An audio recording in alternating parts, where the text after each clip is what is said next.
জানেন যে শুধু রাজ্যের নয়, আজকে জাতীয় স্তরেও আলোচিত এবং চর্চিত কলকাতা মহানগরের এই জলমগ্ন হওয়ার পরিস্থিতি, জলবন্দী হওয়ার পরিস্থিতি এবং স্বাভাবিক জনজীবন, পূজার আমেজ, পূজার প্রস্তুতি সবই কার্যত স্থবির হয়ে যাওয়া, স্কুল কলেজ অফিস কার্যত ঘোষিত এবং অঘোষিতভাবে বন্ধ হয়ে যাওয়া এবং লম্বা মৃত্যু মিছিল। আপনাদের প্রথমেই জানাই, আমি একটু আগেই সোশ্যাল মিডিয়াতে পোস্ট করেছি, আপনারা দেখেছেন, কারণ বাধ্য হয়েছি কমেন্ট রিঅ্যাক্ট করার জন্য।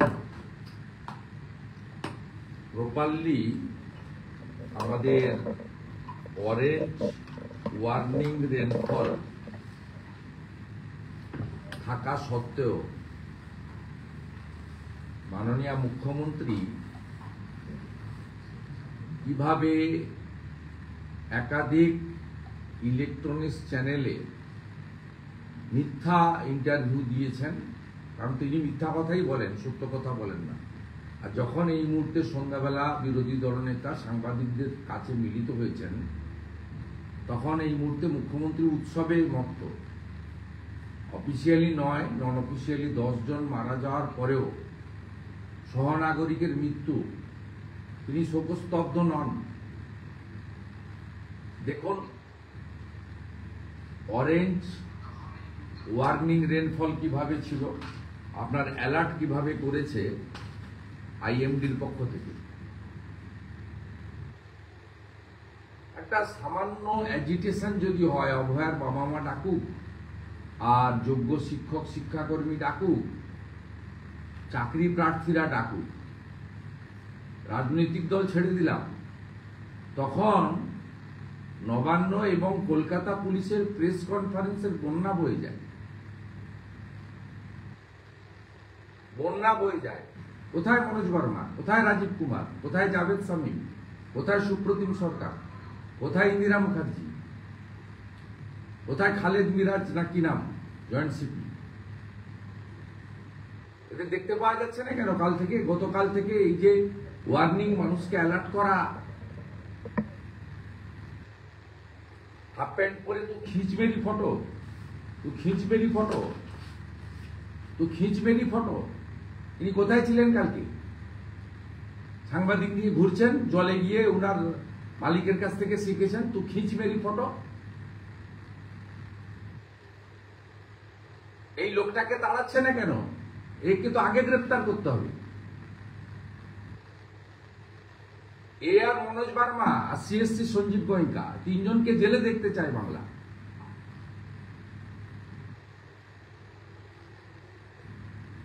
আপনাকে বলি, আমরা সনাতন ধর্মে বিশ্বাস করি। দেবী মা দুর্গা, তার অভিশাপে এটা হয়েছে। পিতৃপক্ষে পুজো উদ্বোধন, হিজাব পরে পূজা উদ্বোধন মা দুর্গা মেনে নেননি।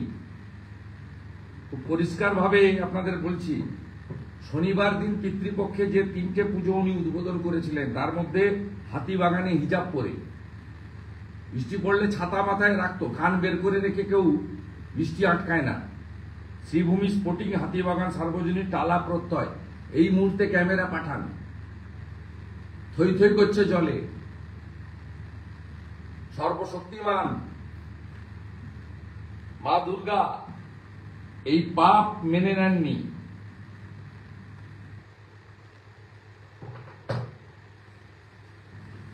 মারা গেছে যারা, তাদের সম্পর্কে কলকাতা পুলিশের কোনো প্রেস স্টেটমেন্ট নেই, এফআইআর নেই।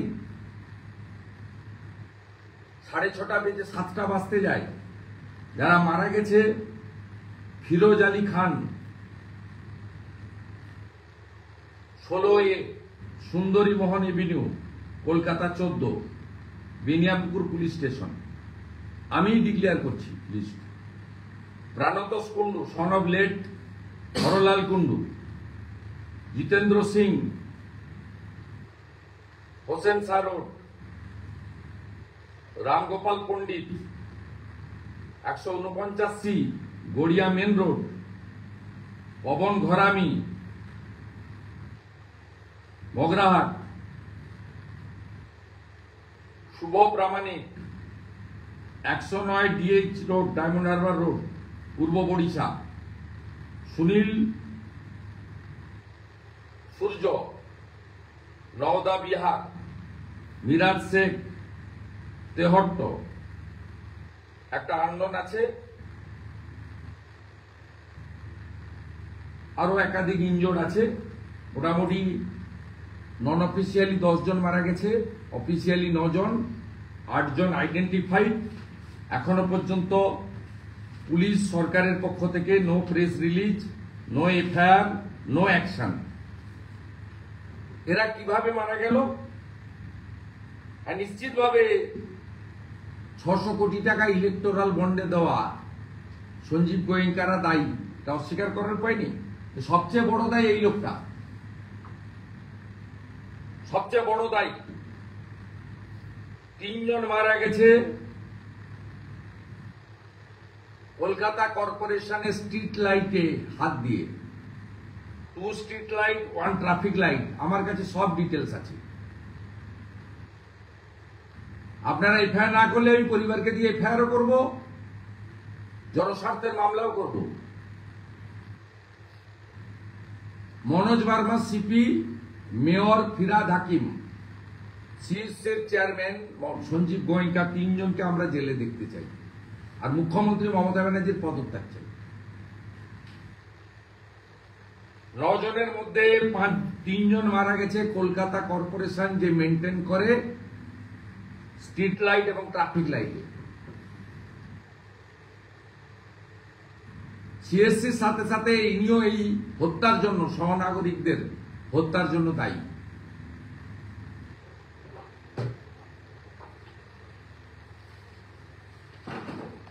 আমরা এই পরিস্থিতি স্বাভাবিক হওয়ার সাথে সাথে যা যা করণীয় কাজ, প্রতিবাদও হবে। সহনাগরিকদের মৃত্যুর জন্য যারা অভিযুক্ত তাদের বিরুদ্ধে ব্যবস্থা গ্রহণের জন্য যা যা করার তা করা হবে।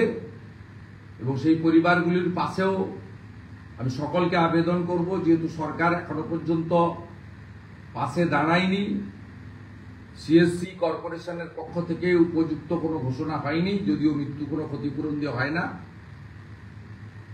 আমি দাবি করব শুধু মমতা ব্যানার্জির ওই রিড অ্যান্ড রাইটের 10,000 টাকার কন্ট্রাকচুয়াল চাকরি নয়, প্রত্যেকটি ক্ষতিগ্রস্ত পরিবারকে ক্লার্কের চাকরি দিতে হবে গ্রুপ সি, এবং 1 কোটি টাকা করে ক্ষতিপূরণ কলকাতা রাজ্য সরকারকে, 1 কোটি টাকা করে ক্ষতিপূরণ সিএসসিকে, এবং 1 কোটি টাকা করে ক্ষতিপূরণ কলকাতা কর্পোরেশনের লোন ফান্ড থেকে দিতে হবে।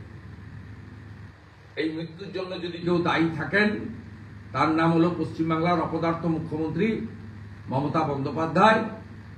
এবং প্রপারলি আইএমডি জানানো সত্ত্বেও যারা গণতান্ত্রিক আন্দোলনকে কণ্ঠরোধ করার জন্য যে পুলিশের তৎপরতা দেখা যায়, তাদের উদ্যোগে, কর্পোরেশনের উদ্যোগে এবং ডিজাস্টার ম্যানেজমেন্টের যারা যারা আছেন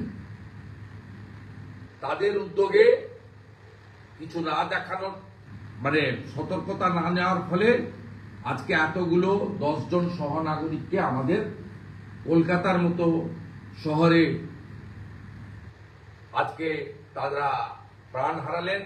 বা আমি বলবো এটা পরোক্ষভাবে খুনি এই রাজ্য সরকারের দ্বারা, তৃণমূল কংগ্রেস পরিচালিত কর্পোরেশন, এবং তারা যাদের কাছ থেকে সবচেয়ে বেশি অর্থনৈতিকভাবে বেনিফিট হয়েছে ইলেকটোরাল বন্ডে, হলদিয়া এনার্জির নাম করে যাদের 600 কোটি টাকা শুধু বন্ডেই পাওয়া গেছে।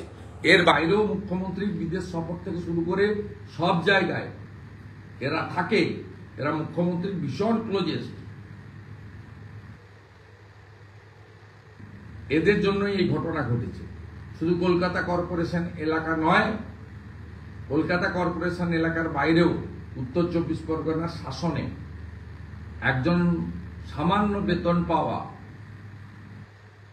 Village resource person VRP Mirajul Ali, তিনিও নিকাশি ব্যবস্থা জল বের করানোর কাজ করতে গিয়ে 11,000 ভোল্টের বিদ্যুতের শকে প্রাণ হারিয়েছেন। এক্ষেত্রেও উপযুক্ত ক্ষতিপূরণ দাবি আমি করছি।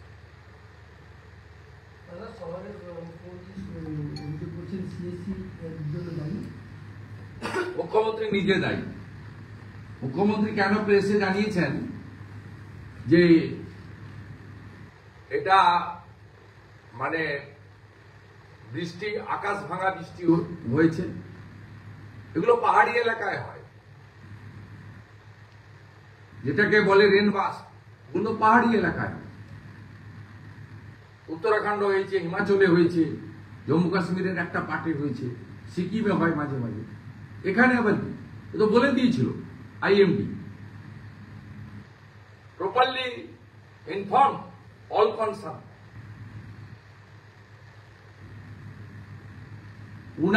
উনার এই যে মা দুর্গা এই যে পিতৃপক্ষে গিয়ে একটা বিশেষ ভোট ব্যাংকে বার্তা দেওয়ার জন্য যেভাবে তিনি শক্তি দায়িনী, রূপং দেহি, যশ দেহি, দিশ দেহি জয়ী, মাকে যেভাবে মানে অপমান করেছেন,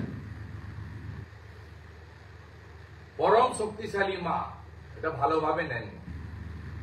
পিতৃপক্ষে উদ্বোধন এবং হিজাব পরে কাঁচি নিয়ে উদ্বোধন, এর ফল ভোগ করতে হচ্ছে কলকাতার মানুষকে এবং বাংলার মানুষ। দাদা, সিএসসি বলছে এই মৃত্যুর দায় আমাদের নয়, মেয়র বলছেন আদিগঙ্গার এই জল কোথায় যাবে, মুখ্যমন্ত্রী বলছেন এত বৃষ্টি দেখেননি, তাহলে মৃত্যুর দায় কার? তাহলে এই মৃত্যুর দায় কার? প্রকৃতি না ড্রেনেজ সিস্টেম? এই মৃত্যুর দায় কার? দায় তো মুখ্যমন্ত্রী। মুম্বাইতে গণেশ চতুর্থীর আগে জল হয়েছিল, কে মারা গেছে নাম বলুন তো? মুম্বাই সিটিতে জল হয়েছিল ওয়াটার লগিং। উনি 14 বছর 6 মাস আছেন, খেলা মেলা, ভাতা, মদের দোকান, তোষণ, এইসব করে বাংলাকে শেষ করে দিয়েছেন। বড় বড় কথা বলছেন,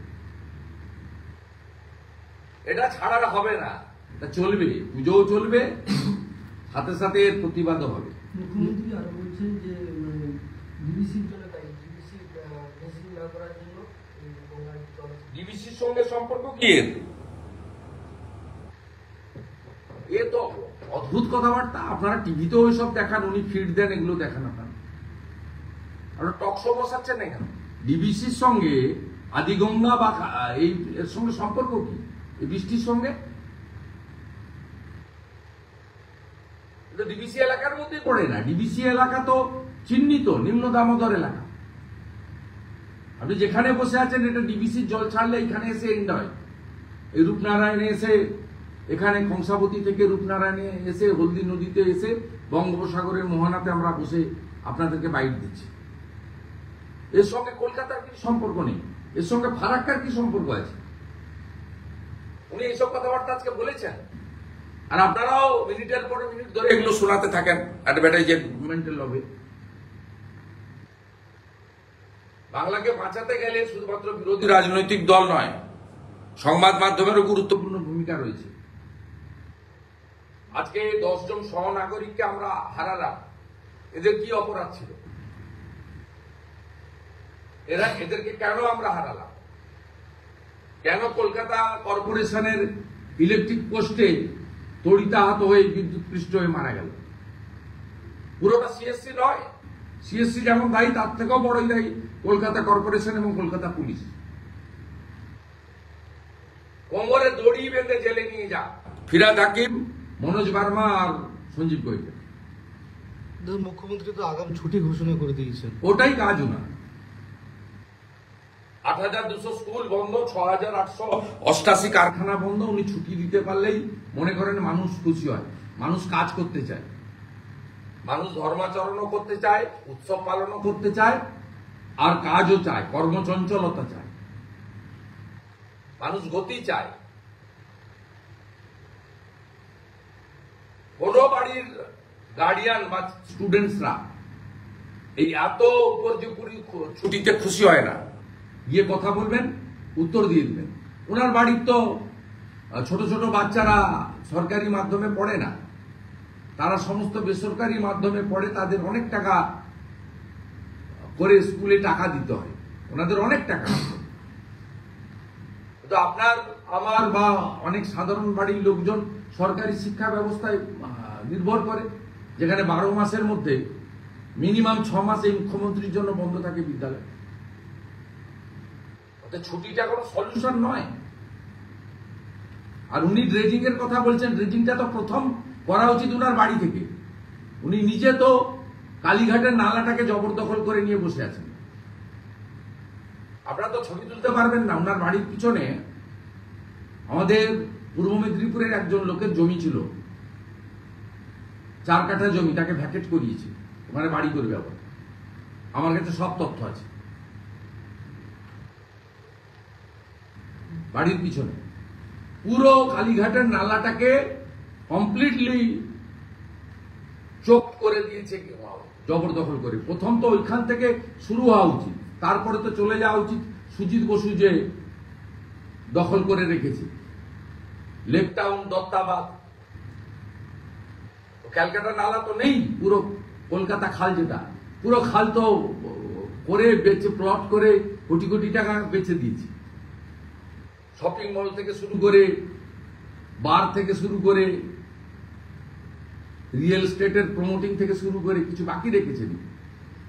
এই মুখ্যমন্ত্রী 2011 থেকে অদ্যাবধি তার নেতৃত্বে একদম বারাসাত থেকে একদম আমতলা পর্যন্ত এই বিস্তীর্ণ এলাকা, ম্যাক্সিমামটাই কলকাতা কর্পোরেশনের, কিছুটা কেএমডি এর এলাকা। এই এলাকাতে 5000-এর বেশি জলাশয় বন্ধ হয়েছে এদের নেতৃত্বে। কোথাও কোনো পুকুর নেই, আর একটা পুকুর, সেটাকে যদি বুঝিয়ে কোনো ডেভেলপমেন্টের কাজ হয় বা কোনো ব্যক্তি তার বাড়ি তৈরি করে আইনে পরিষ্কার আছে, তাকে সমপরিমাণ ওই এলাকায় পুকুর খনন করে দিতে হয়। আপনি দেখাতে পারবেন? প্রকৃতির উপর অত্যাচার করেছেন, মা দুর্গাকে অপমান করেছেন, সনাতন হিন্দু ধর্মকে বৃদ্ধাঙ্গুষ্ঠ দেখিয়েছেন। তাই আজকে পাপের ফল ভোগ করতে হচ্ছে। 10 জন সহনাগরিককে হারাতে হলো। ক্ষতিপূরণের সাথে সাথে কলকাতা কর্পোরেশন, সিএসসি এবং কলকাতা পুলিশের দৃষ্টান্তমূলক শাস্তি দাবি করছি রাজ্যের বিরোধী দলনেতা হিসেবে, এবং সমস্ত ক্ষতিগ্রস্ত পরিবার পাশে আমরা থাকব। আমরা ডিটেলস অ্যাড্রেস কালেকশন করেছি, যারা যারা আমাদের সহযোগিতা চাইবেন আমরাও যোগাযোগ করব, আপনারাও যোগাযোগ করুন। সম্পূর্ণ সহযোগিতা করব, সমস্ত রকম সহযোগিতা করব।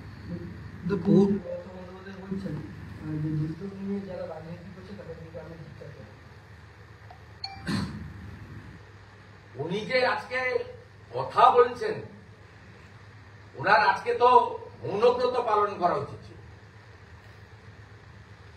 ওনার দোকান কাটা, লাজ নেই লজ্জা নেই, আমার কাছে হেরেও মুখ্যমন্ত্রী হন, ওই জন্য আজকে এসব বড় বড় কথা বলছেন। উনি যদি সত্যিকারের মানব দরদী মুখ্যমন্ত্রী হতেন, তিনি সিএসসির বিরুদ্ধে এফআইআর এর নির্দেশ দিতেন, কলকাতা নগরপালকে এবং কলকাতার মেয়রকে সরিয়ে দিতেন, পদত্যাগ করতে নির্দেশ দিতেন। তিনি মানব দরদী নন। তিনি এই ধরনের দুর্নীতিগ্রস্ত লোকদেরকে, ওনার তাবেদারদেরকে, ওনার যারা স্থাপকতা করেন, যাদের সঙ্গে ওনার রাজনৈতিক এবং অন্য অনেক ধরনের সম্পর্ক রয়েছে, গিভ এন্ড টেকের সম্পর্ক রয়েছে, তাদেরকে তিনি আড়াল করার জন্য এই কথা বলছেন। এবং এই মুখ্যমন্ত্রীর মধ্যে কোনো সংবেদনশীলতা, মানবতা, মমত্বতা নেই বলে কলকাতার মতো নগরে, মহানগরে 10 জন সহনাগরিকের দুঃখজনক মর্মান্তিক মৃত্যুর পরেও উনি ভার্চুয়ালি পুলিশকে দিয়ে পুজো উদ্বোধন করাচ্ছেন।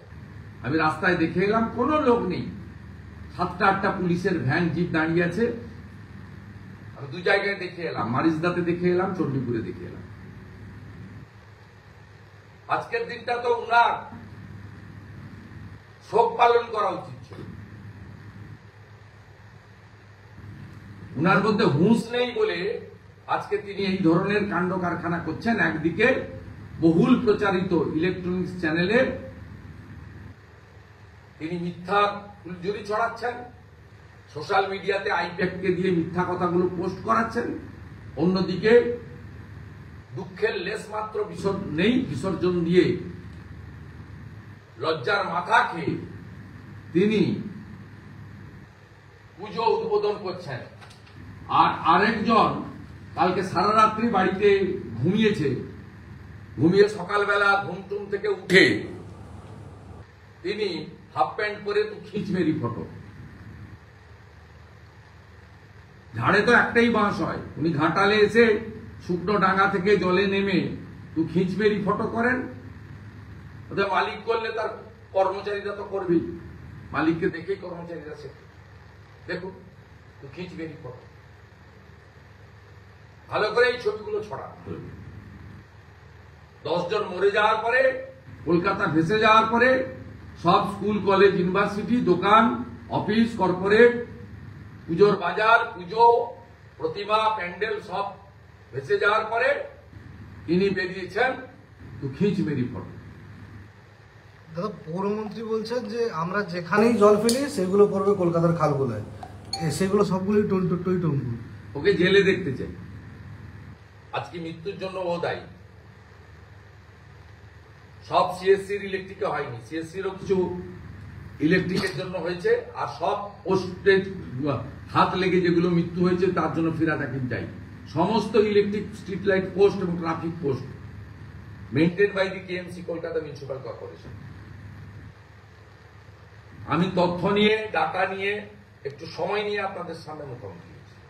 দাদা, আজকে চন্দ্রনাথ সিনহার ভাগ্য নির্ধারণের কথা ছিল, কিন্তু মৃত্যুর কারণে স্থগিত হয়ে গেছে। সে আমি বলবো না, কোর্ট যখন বলার বলবে। আমরা চাই এইসব লোককে হেফাজতে নিয়েই জিজ্ঞাসাবাদ করা উচিত। কারণ উনি যে টাকা তুলেছেন কার নির্দেশে তুলেছেন? উনি তো শিক্ষা দপ্তরের কেউ নয়, উনি এসএসসিরও কেউ নয়। তো উনি টাকাটা তুলেছেন কেন, চাকরি দিয়েছেন কি করে? ওনার মাথায় কার হাত আছে? ভাইপোর হাত না পিসির হাত না কৃষ্ণমন্ডলের হাত? ওটা তো জানতে চাই পাবলিক। ওকে হেফাজতে না নিলে উনি কেন বলবেন? যে শিক্ষক তারা অভিযোগ করছে যে কলকাতাতে দুর্যোগ হয়েছে, কিন্তু উত্তরবঙ্গ দক্ষিণবঙ্গের ছাত্রছাত্রীদের জন্য কেন এরকম? আমি আগেই তার উত্তর দিয়েছি। আপনার বাড়িরও আপনি যদি বিবাহিত হয়ে থাকেন, আপনার যদি ছেলে মেয়ে থাকে বা ভাইপো ভাইজি থেকে থাকে, এইভাবে ছুটি কেউ চায় না, ছাত্রছাত্রীরা না গার্ডিয়ানরা। মানুষ জোট বাঁধুন, এই মমতা বন্দ্যোপাধ্যায়ের হাত থেকে 26-এ এই বাংলাকে নিস্তার দিতেই হবে, এছাড়া কোনো উপায় নেই। আর মা দুর্গা সনাতন ধর্ম কত শক্তিশালী, পিতৃপক্ষে হিজাব করে পুজো উদ্বোধন, তার ফল ভোগ করতে হচ্ছে। এগুলো করবেন না। প্রত্যেক ধর্মেরই নিজস্ব তার রয়েছে, তার ধর্মের পবিত্রতা রয়েছে, আস্থা আছে তার প্রতি। সকলে আস্থায় আঘাত করলে এরকমই হয়। আজকে আমাদের অনেকগুলো কাজ ছিল। আমার বেঙ্গল ফাইলস ছিল, ন্যাশনাল মিউজিয়ামে আমাদের বিধায়কদের নিয়ে দেখার কথা ছিল, কসবা এবং কাকুড়াগাছিতে দুটো পুজো উদ্বোধনও ছিল। আজকে আমি শ্রমিকরা আমরা সবাই আলোচনা করেই সিদ্ধান্ত নিয়েছি এইরকম পরিস্থিতিতে মানুষ বিপর্যস্ত, এতগুলো সহনাগরিকের মৃত্যু, আমরা আজকে কর্মসূচি পালন করি। আগামীকাল থেকে আমরা দুর্গাপূজায় অংশগ্রহণ করব। এই ইস্যুতেও আমাদের যা যা করণীয়, ক্ষতিগ্রস্ত পরিবারের পাশে দাঁড়ানো বা অন্যান্য যে সমস্ত দিকগুলো রয়েছে সেগুলো করা। এবং আমি রাজ্য সভাপতি বা আমাদের কলকাতা দক্ষিণ, যাদবপুর, উত্তর কলকাতা জেলার সঙ্গে কথা বলবো। আমাদের কর্মসূচিও কলকাতা কেন্দ্রিক, কিছু কিছু নিতে হবে। নিশ্চিতভাবে পুজোর আয়োজক এবং বাঙালি হিন্দুদের সবচেয়ে বড় পুজো এটা, সেটাকে হ্যাম্পার না করেও এই পীড়িতদের পাশে দাঁড়ানো এবং এই ইস্যুটাকে যাতে পার না পেয়ে যায় মমতা বন্দ্যোপাধ্যায়, তার সরকার, তার কর্পোরেশন, তার প্রশাসন, তার পুলিশ, তার কর্পোরেট, সেটাও আমাদের নজরে থাকবে, আমরা করব। পাঁশকুড়া সুপারের যত ইস্যু আছে, জাহির আব্বাসের নতুন নতুন তথ্য উঠে এসেছে, কি করবেন? জাহির আব্বাস আমি ওখানে গিয়ে বলে এসেছি তো এই দিন। দাদা এই যে জাহির আব্বাস ৩-৪ লক্ষ টাকা নিত, চাকরি বিক্রি করতো, 18 বছর আগেও একটা ধর্ষণকাণ্ডে জড়িয়েছিল, পরের পর কুকিং বড় নেতা, তৃণমূলের মাথায় আঘাত আছে। নতুন নতুন তথ্য উঠে আসছে জাহির আব্বাস। আসবেই তো, কদিন পরে জামিনও পেয়ে যাবে। আজ ফরেন্সিক টিম হয়েছিল। আপনি নবদ্বীপে দেখলেন না, খুন করে দিল 4 জন, পালিয়ে গেল। কালকে আমরা বড় মিছিল ডেপুটেশন বিক্ষোভের পরে একজনকে ধরেছি। এই মিছিলের জন্য ধরেনি, ওই যে বলেছে ওর দিদি সাথী যাবে পুলিশ ইনঅ্যাকশনের মামলা করতে, ভয়ে ধরেছি। জলেশ্বর আর অমর, জলেশ্বরকে তো চেনেন, এই জেলায় ছিল, ভীষণ দুর্নীতিগ্রস্ত, চরিত্রহীন।